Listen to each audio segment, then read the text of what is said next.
Sifat automaticity pada sistem konduksi jantung membuatnya dapat menghasilkan impuls listriknya sendiri, yang utamanya dihasilkan oleh SA node sebagai pacemaker normal jantung dengan laju 60-100 denyut per menit.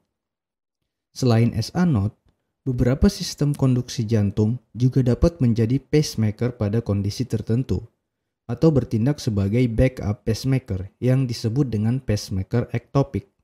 Di antaranya AV node, bundle of His atau percabangannya yang dapat menghasilkan laju antara 40-60 denyut per menit, dan fiber Purkinje dengan laju antara 15-40 denyut per menit.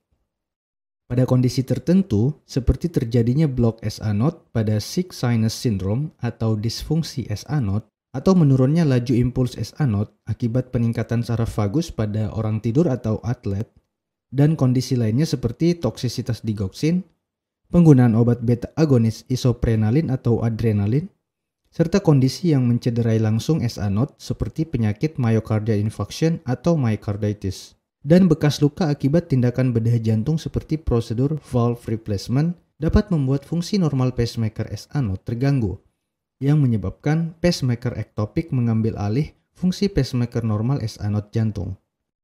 Apabila irama pacemaker ektopik berasal dari perbatasan atrium dan ventricle atau di lokasi AV junction yang meliputi AV node, bundle of His atau percabangannya, maka dikatakan irama junctional. Pada irama junctional, pacemaker ektopik dialirkan ke atas atau berlawanan arah dengan arah pacemaker normal SA node yang dialirkan ke bawah menuju atrium atau bersifat retrograde. Pasien dengan ritme junctional bisa asimptomatik atau bergejala bergantung pada tingkat keparahan dan penyebab utamanya. Gejala umumnya muncul apabila terjadi kondisi bradikardia akibat disfungsi pada SA node yang menyebabkan kontraksi atrium berkurang dan menyebabkan jumlah darah yang dialirkan ke ventrikel berkurang, sehingga dapat menyebabkan palpitasi, sakit kepala, serta gejala sinkop atau presinkop. Pemeriksaan EKG merupakan metode diagnosa utama dalam menentukan munculnya irama junctional. Fitur utamanya memiliki irama reguler dengan heart rate yang bervariasi.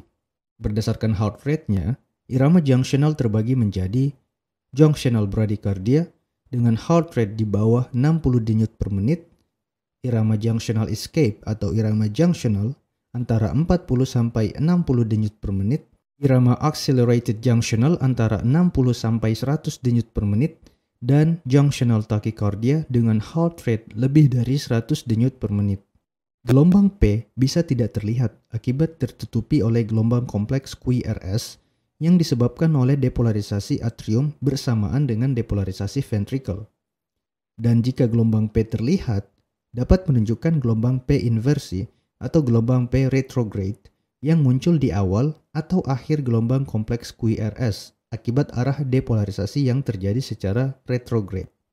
Akibat gelombang P yang tidak nampak atau berada dekat dengan gelombang kompleks QRS, sehingga interval PR bisa pendek atau bahkan tidak terdeteksi.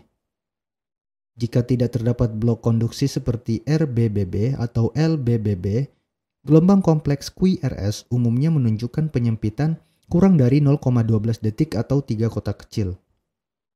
Pemeriksaan tambahan lainnya dilakukan sesuai dengan perkiraan kemungkinan diagnosa penyebab munculnya irama junctional, seperti pemeriksaan darah atau ekokardiograf.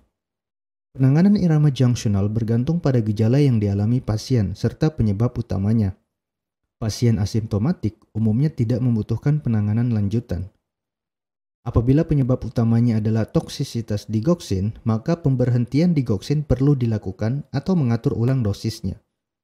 Serta pada pasien dengan kondisi bradikardia parah akibat sick sinus syndrome, kemungkinan membutuhkan pemasangan pacemaker.